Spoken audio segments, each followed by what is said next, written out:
Welcome back. Calico is a manga about a Bronx born antihero aiming to protect animals from being abused. Joining us to discuss this is the creator of Calico in Sigma Comics, H.H. German. H.H., thank you for joining us. Thank you for having me, Brittany. So, let's just get into it. When did you come up with Sigma Comics? Well, came up with Sigma Comics in 2020, in the beginning stage of the quarantine of the COVID pandemic. I came up with Calico years before. The idea of Calico started as a novel, and in tinkering with it during the pandemic, it was clear that a comic book format was a great way to get it out to the masses. Absolutely. Listen, that quarantine had everybody, being creative, and it gave us time to be creative and come up with new things. So creating Sigma Comics, I know, was probably a great, way to pass the time for you. So what is the inspiration behind Calico? Well, the inspiration really is some experiences I had some years back. I'm a former fighter Okay. from the Bronx, boxing and mixed martial arts, and mainly boxing. Mhm. But there were times where I had come across some people who were abusing animals, and that didn't sit well with me. And the idea started from there: a hero that could fight against people who abuse animals. It's a great way to use your platform, and you say that Calico is an anti-hero. And I feel like anti-hero is something that we've heard so much in like pop culture for like the past 6 months specifically with certain music and television. So can you elaborate a little bit on the anti-hero? Sure, the anti-hero is an archetype that possesses all of the heroic traits, but uh, isn't perfect, and certainly goes about effecting heroic acts in non-heroic ways. So, or maybe in heroic ways, but not in the traditional heroic sense. So, a Right. typical anti-hero would be, let's say, the Punisher. Marvel Comics, the Punisher. If you're familiar with that guy, he takes care of the bad guys, but he doesn't tie them up and leave them for Commissioner Gordon. So he takes care of business, and that's exactly what Hector Gill, the Calico, is. He's somebody who puts an end to animal abuse permanently. There's no rehabilitation. Absolutely. That's awesome. And just tell me a little bit about why did you decide to go down the anti-hero route? Well, I just think that animal cruelty it's a horrible uh, fixture, unfortunately, in our society, and it's one that is full of enormous passion because more and more, people aren't seeing animals as these things that live out in the forests or in the jungles or in the skies.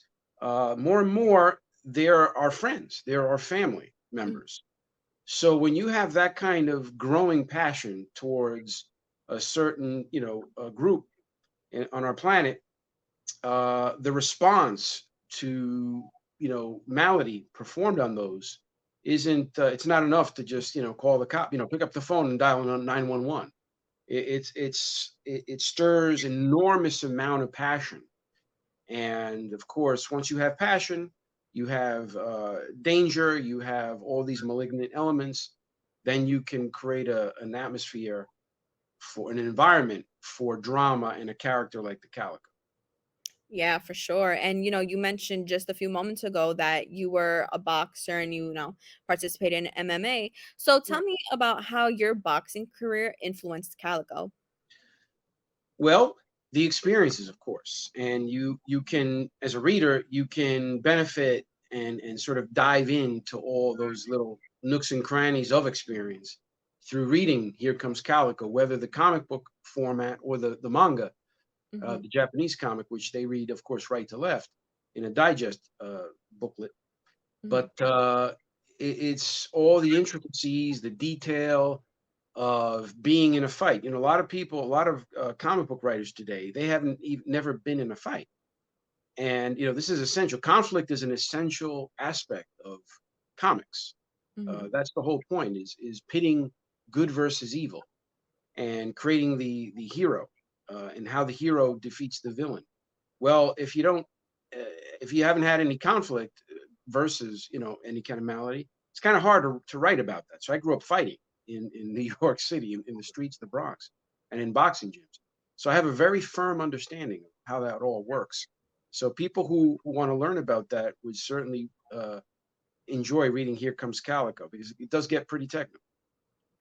Definitely, I think having that experience just enhances the story a lot more, like you said, in a way, how can you write about something or create something that you don't really know about or have experience about? So it enhances the story, and then, it kind of, you get this audience, this specific audience, because they can relate to that, as you mentioned. So That's we right. know that boxing influenced Calico. Right. Can you talk a little bit about how manga and comics influenced you? Sure. Well, as a little boy in the Bronx, so my family's from the Dominican Republic, and they immigrated here in the '60s, and I was born in the mid '70s in the Bronx. And as a kid, my first language was actually Spanish, Mhm. and then it was Italian, because I lived in an Italian neighborhood in the Bronx, and then eventually I learned English. But if it wasn't for the comic book format, comics book was essential to my learning the language, gaining control, and of the language, and how to use certain words and whatnot. Of course, Sesame Street played a big part as well. But yeah, I credit comics in terms of my early life in giving me the structure of vernacular. And then later on in my teens, I came across manga through some characters like Kira Mhm. and Fist of the North Star, which was a manga series back in the '90s. And of course, one of my favorites, Go 13, which is a very James Bond esque character. So back before we had the manga craze here, I was already reading manga, Mhm. back in the '90s. So That's amazing. And this whole manga itself is about protecting animals from abusers, which I'm pretty sure is why you decided to have the proceeds go towards animal abuse, which I think is a beautiful way to, just emphasize the platform a little bit more. So can you just a little elaborate a little bit about that? right. So what very well said. And we're the only publisher that focuses on fighting animal abuse through comics. And Mhm. in that capacity, not only do we tell a story about an anti-hero who fights against animal abuse, but we profile charities and organizations, whether they be animal rescue, animal rights, animal welfare, animal care, entities that are vetted to make sure that their program to operations ratio is over 85%. So that when you buy a Here Comes Calico comic book or manga, your money's actually doing a wonderful thing. You're directly fighting against animal abuse while enjoying a pretty compelling story. That's awesome. That is so beautiful. And, can you take me a little bit through the process of creating the manga from, storyboarding to getting it, to getting the images and then getting it published? Can you take me a little bit through that process? Sure. Well, it helps to have a fine arts background. So I'm a graduate of the School of Visual Arts. And I used to start all of the stories by doing storyboards first. Typically, a writer, as I am, I'm the writer and creator of Here Comes Calico. Mhm. Typically, the writer just creates a script and just hands it off to the illustrator. In our case, we have a couple of artists, and what I initially started doing was doing a storyboard because I can draw, and then I Mhm. give that storyboard to the artist. And what the storyboard is a sequence of panels that tells the story, like the script would. But instead Mhm. of with words, it would be this general drawing, and then of course the artist takes it and makes it all beautiful. These days, because we're so limited with time, we are a small team. I have to just go for the script. And thankfully, by now, I have such a wonderful relationship with our interior artist, Renato Pinto, who's just incredible. He's able to take my script and very quickly turn around precisely the story that we need. So credit to Renato Pinto for his incredible talent and our communication skills to get this thing going. That's awesome. And if you do have, an idea, can you tell me a little bit about the feedback from readers?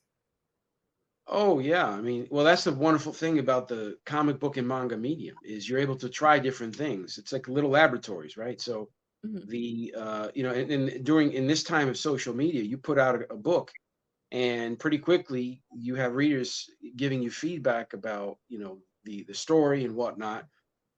So it's this wonderful interaction of living in a social the information age. Mhm. Okay, so I wouldn't call it social media. I call it information age, with the subset of having social media allowing you to interact directly with customers, and it's a wonderful way of not only telling the story but engaging and feeling the reception from the audience.